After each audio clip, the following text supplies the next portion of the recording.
back to Neo 17 and we're on the track, well, what's left of it. And of course, the Neo race is one of the highlights of the buggy calendar, but I really feel this year has been pretty special.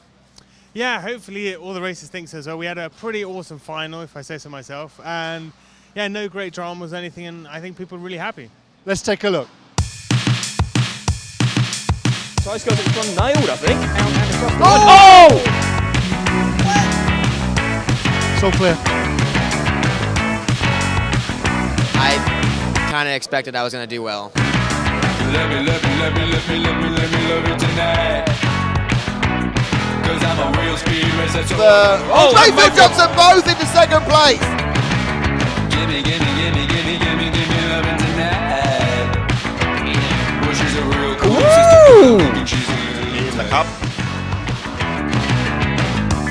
She's a Okay, going into the semis, we had the two favourites on pole with Mayfield and Thibaut. For them, at this point, it was pretty much business as usual, right? Yeah, to some degree. I think being on pole or starting at the front is incredibly important at Neo, because especially given the first turn, you want to be out front and not have any risk behind you. Indeed. But that wasn't really the story in the end. In the Semi-A, we had the rise of Ongaro and the fall of Rivkin. Yeah, I'm not sure what happened to Rivkin, but yeah, I mean, he qualified third overall, and then, you know, he's just gone home, to be honest. Typical racing bad luck, I think. Yeah, it seemed to hit Team Associated, but then, you know, silver lining in the end. Let's take a look. They're off, and it's clean around the first corner. A slight nibble, I think, on the Spencer Rivkin, but he's managed to get away. But Mayfield's made a fantastic break. Straight away, Rivkin lost a bit of momentum on the second corner, and so he came back a little bit. But it is, in fact, Mayfield who leads. Rivkin who's second, and it's the 4 car of Elliott Boots who picks up third place. Ryan looked at a terrible landing, and he's now been overtaken by the field. So Lutz drops down to about 10th after just landing one corner badly, and we're going to flame out for the 6th. We've lost Ricardo Burton. He's flamed, and that's all over for Burton. He won't come back from that. I don't think he'll even get into the last chance. So running back round again, Mayfield now leading. Let's drop back to third and fourth. That's the yellow and orange machine car number crash 5. And look at that, Tessman's through to third.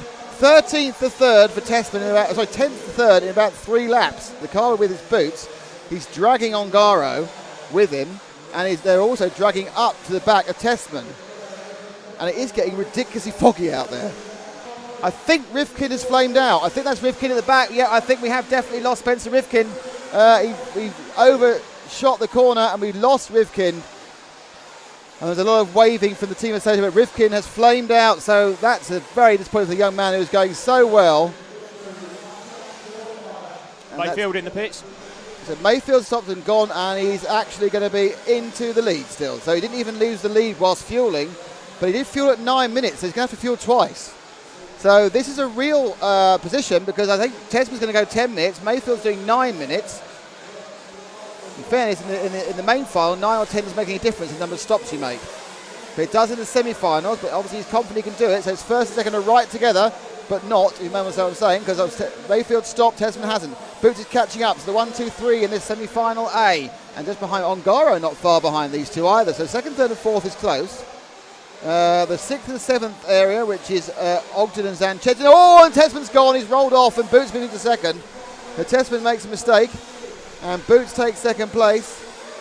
Now, Boots and Ongaro are pretty much going at it hammer and tongs here now. The 3 of Boots and the 8 of Ongaro go around the corner exactly together. So they come out through. They're now putting a lap on.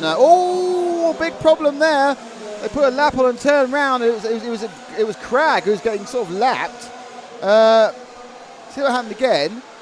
Right, Ongaro slightly led into Boots and then attempt to avoid Cragg. So it's good news for Ongaro.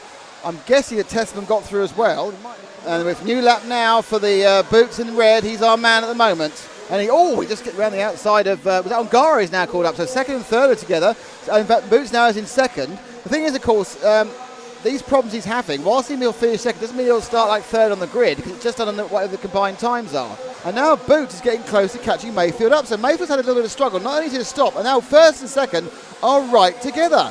So Mayfield, I think he's just lost a bit of something, whether the compound, the tyre's wrong, but Boots now is closing in like a laser on Mayfield. Now, I didn't expect to see this. This is a real surprise. But suddenly Mayfield being pegged back in again by Boots, who had ground speed but couldn't get a run. And now look at them together, the American and the Brit for the win. Right behind them, it's Ongaro. So 1, 2, 3 are absolutely together as they go on to the last minute and 10 seconds. So Ryan Mayfield might have a bit of a decision to make. Obviously, it would be nice for him to take the win, but how hard does he want to fight if he's got a slightly hobbled car? I don't think it's hobble. I think at most it's just a grip issue. I think he's just perhaps not got the tyre compound right. So Mayfield now is about to start his last lap. Boots has dropped behind Ongaro in that one. So Boots has problems. Ongaro is now second. In second place it is going to be Ongaro. In third place it is Boots. In fourth place it's Tessman.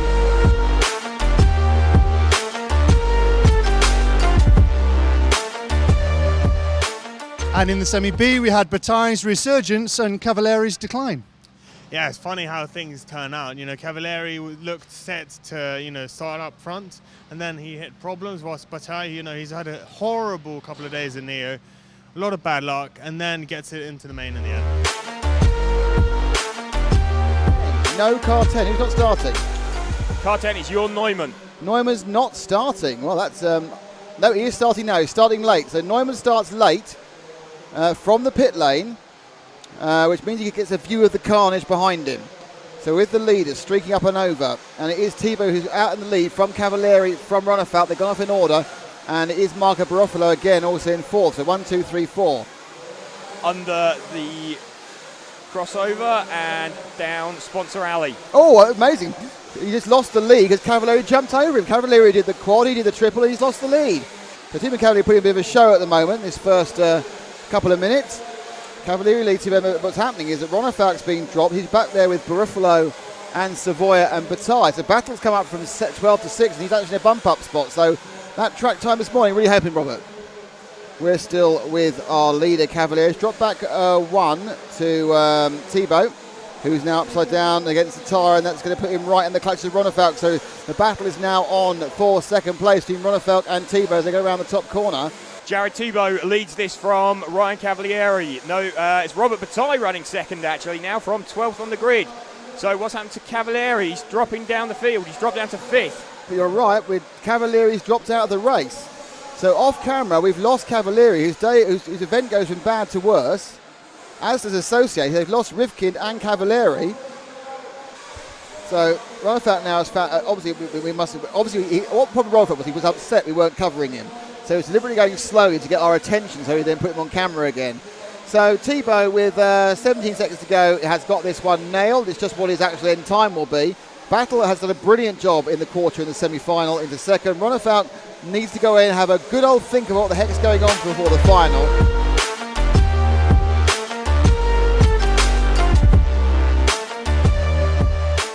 And in the last chance saloon, we saw Dakota Fenn. Battle is set up Demons to take the win and take Bloomfield and Cragg along with him to the final. Yeah, he's had a bit of a struggle as well at Neo, to be honest, but it's good to see the guy, making a trip from America, getting in the main. Okay, so with Thibaut on pole, let's get on with the final.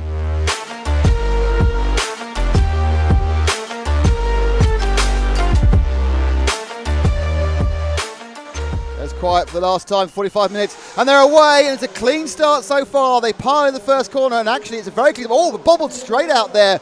I think it was Tessman who bumped down a bit, but it does seem the blue and silver car of Mayfield with his bright yellow wheels is in the lead, and he's got a nice hole shot for Mayfield. In second place it's Thibaut, so Thibaut lost it off the line, and Mayfield, so there's carnage on it behind them, but it is Mayfield from Thibaut coming over Sponsors alley. Thibaut's bounced out into third. Ongaro from Boots. So it's Mayfield, Ongaro, Boots, and then Thibaut, who's spun out at the end of Sponsors alley as they go around the DXR turn and onto the berm. And we should be with second, third, and fourth. It's more interesting than the leader, who's checking out slightly at the moment. So in second place, it is the blue car, the 3 of David Ongaro, the young Italian with the Team Associated machine. Behind him, Elliot Boots, the double European champion with the Kyosho. And behind him, the 6-time winner of the Neo, it's Jared Thibaut. And they're all equidistant. Certainly what's happening is Mayfield not getting away at the moment. But of course, it's early days, and Mayfield suffered later on in the race, earlier in the semi. Focus was second and first. They're right together now, not on Boots, the second and first. So Ongaro making a surprising move forward here. But there's a huge amount of talent and speed in David.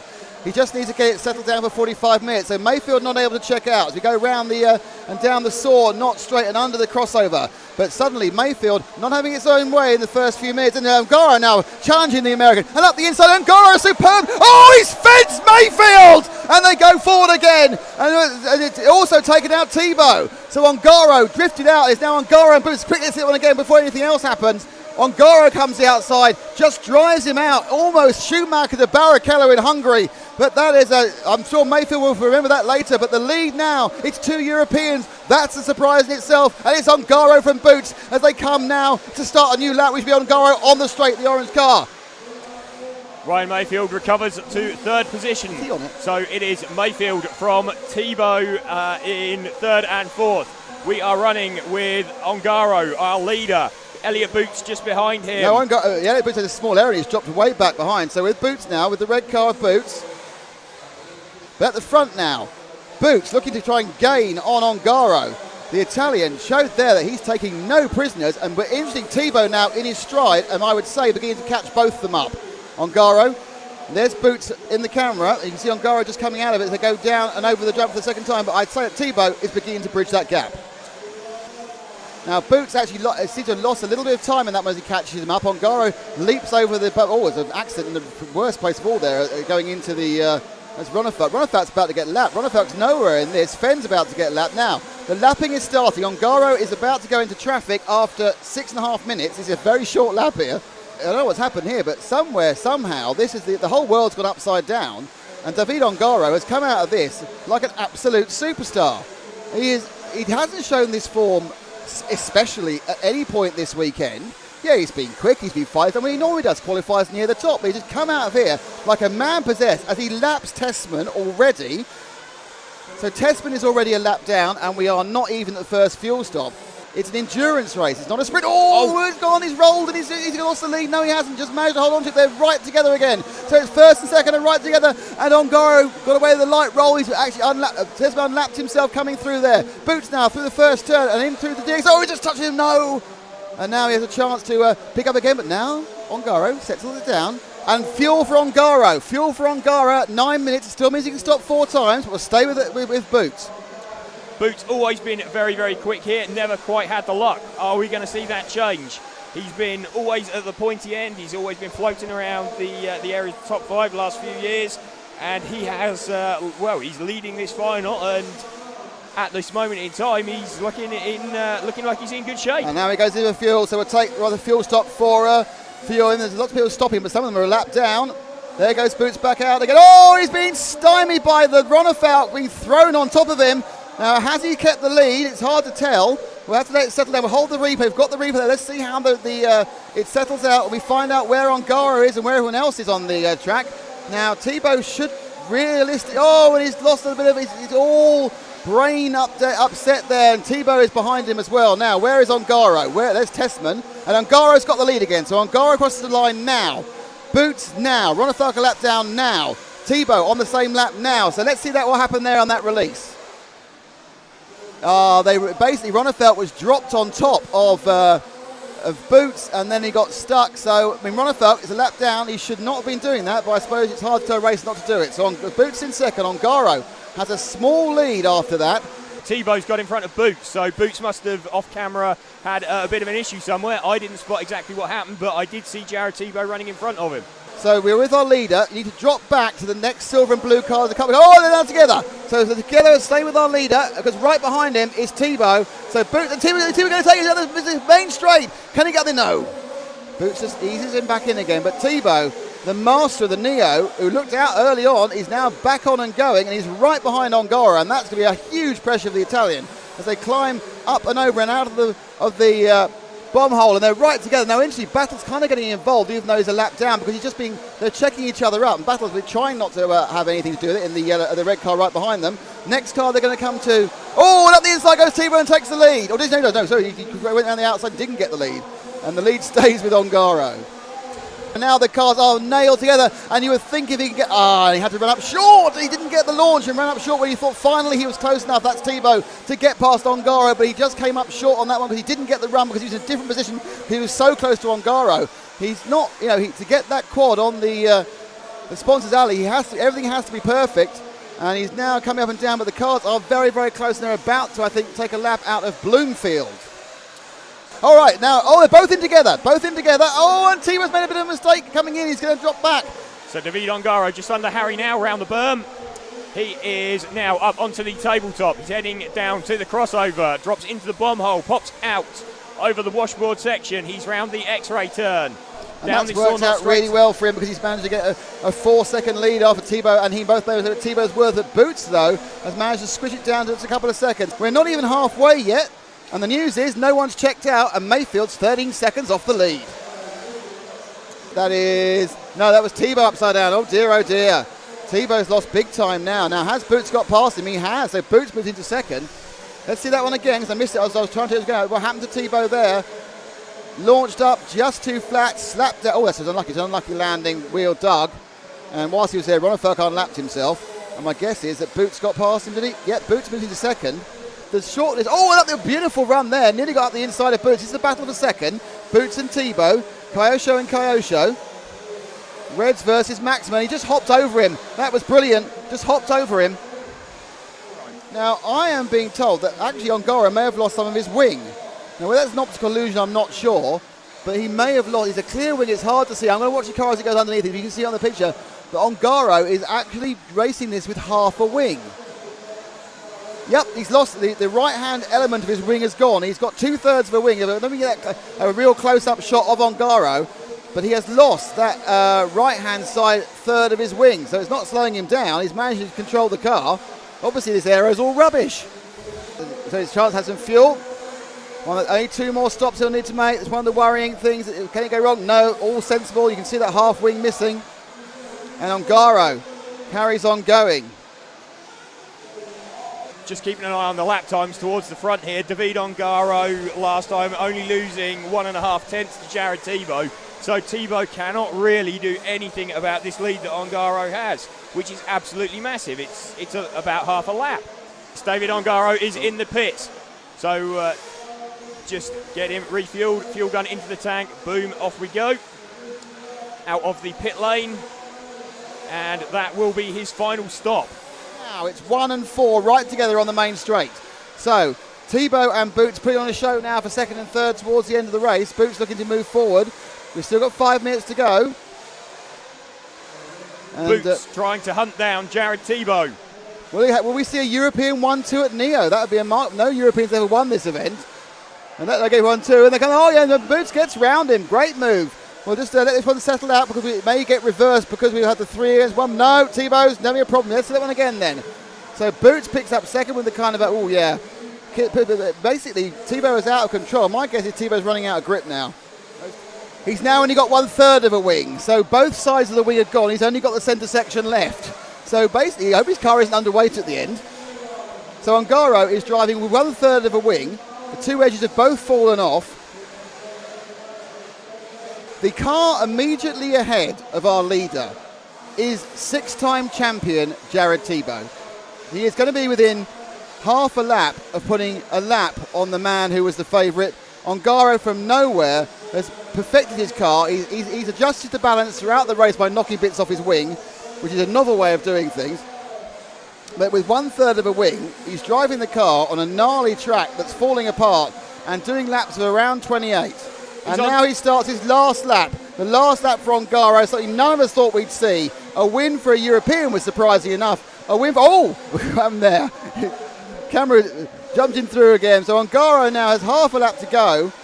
And he is running around, he's dancing, he's showboating. David Ongaro, let's see if we can get the podium when he gets across the line. Oh, now it's getting too much for him. And now he's got bits of his car going. Lucky he's got 16 seconds of a lead. Lucky he's going to win. Lucky he's the Neo champion. The winner is David Ongaro from Italy. A fantastic victory. Elliott Boots will be second.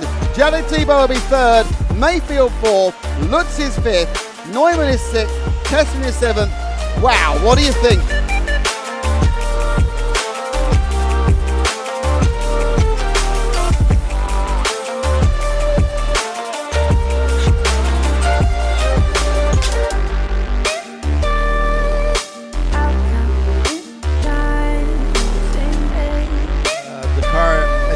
The race just wasn't that great. But working together with the team, they changed a lot on the setup, and actually it eventually came good enough to win, and great result. Big fight at the start of the race. I saw you coming together with Ryan Mayfield. How did you see that incident? He hopes he didn't get Ryan angry, but actually he was in the inside and he was ahead of him, so he just went for his line, and he doesn't think he caused big drama. Actually, the new car is working great. The new tires, everything. So the new package is very, very good. He's very confident in it, and instead of what happened at the Worlds where he had a little bit of bad luck, everything came together today. So he's very happy. He said, "Yeah." Well, Phil, wow, I've got to be honest. I spent about 40 minutes of that final just following Mauro Ongaro, the journey he went through, and it was virtually impossible not to root for them. Yeah, I think you're right there. Mauro is a great guy. You know, he's a Euros organizer, so he knows what it's like, and he's followed his son through trials and tribulations. And you know, it must have been heart-wrenching seeing, you know, his wing declining, eventually falling off. But you know, it can happen to a nicer family. Quite interesting there, because it seemed from where I was standing that his first thought was to replace the wing, and I would have thought it's not going to work without that wing. But the guys from Team Associated were there. Richard Saxton kind of stepped in and said, "Don't change that wing," and I was quite surprised. Yeah, I think absolutely it's his right strategy call. You know, he had track position, and that is key in Neo. And you know, he's run quite a long time with half a wing, and this doesn't seem to have made a huge difference lap time wise. Obviously, in the heat of the pit lane, you're not seeing that. You're thinking, "Oh, we need to save, you know, we need to rescue something here." But then, you know, Davide shows that he can drive the thing just as fast, if not faster, without the wing. I mean, on the track, it didn't look like a 16-year-old boy driving it around the track, did it? No, at times maybe, because you know the confidence has always been there with Ongaro, and we saw it at the World 6 months ago. You know, he really threatened. He should have been on the podium at that race, and we've been calling a long time. Like, he's going to be there with a couple of other guys in Euros in a few years to come. And look, he's won Neo all of a sudden, so we'll see him at the Euros this year, I'm sure, up top. Having said that, he just seemed so calm, and to not, you know, freak out. He's 16, just have this absolute confidence and composure to also deal with a maybe pretty tricky to drive car. It didn't look that great, but it was just smoking fast. And with some pretty serious battles to contend with. There's some people that have probably been driving for as long as he's been alive. Yeah, that's true. Some careers, yeah, they go on for a while, but yeah, it's awesome seeing. You know, we had such a short lap here at Neo this year, sort of 26, 27 seconds. So there's constant traffic. There's always stuff to deal with, and that, as you know, many drivers say, can put you out of your rhythm. And he just, you know, was flying, to be honest. Other than that, what were any standout moments for you in the final? I mean, apart from the obvious one with Davide just flying away, it seemed almost unbelievable that you could think that Thibaut faded towards the end. I think he knew he was a bit well beaten, especially as Davide just kept on pounding laps away. Also very, very lovely to see Elliott Boots, you know, claim second place. He had a pretty good final, I'd say. A few crashes here and there, but, you know, he was rewarded with second place at a pretty tough race. And it was kind of strange to see Thibaut and Cav, and it's almost humbling in a way. We talked about the usual suspects for 5 days, and I have to admit I didn't really mention Ongaro at all in our coverage, and we kind of got that wrong, to be honest, because he showed us last year how strong he was, and he should have done a lot better last year. Yeah, it could be a case that he's, you know, one of those beautiful types of final drivers. You know, we never talk about them in quali, and then they just come up and smack us in the face when it comes to the final time. Because look at it, he's junior champion, he's second in e-buggy, and he's won Nitro. So for sure, maybe qualifying isn't really his deal. He's come in under the radar, he's not really punched it, and then yeah, goes and wins the final in style. It's good for Ongaro, it's good for Associated, obviously, but actually it's quite good for the Neo. Fresh blood. Is this the new generation of Neo champions? Well, you know, if I could tell the future, I probably wouldn't be here. But no, it's wonderful, actually, having said that. As much as Jared, you know, 6-time champion, he is this race in a nutshell. And obviously he goes home disappointed, but he still is on the podium. So he has a sort of run going. Of course, mega props to DXR for keeping it fresh, for giving us that crossover. We have asked for it for a long time, and it was pretty thrilling to watch. Yeah, it's definitely entertaining. I think for the cameras and everything, it's awesome. For the drivers, you know, I think their minds are blown, to be honest. They're going to need a bit of a rest after racing that grueling final. But yeah, massive props to DXR. You know who you are, and all our helpers for helping, and also building and tearing down the track. All the media, it's just fantastic. It takes a lot of manpower to put on this event. and a lot of help. It's like a big pyramid in the end, and I just want to say thank you to everyone and thank you for watching. Thanks for watching. I think what today tells us is that the future's quite bright, and hopefully we'll see you next year. Yeah, hopefully. Shine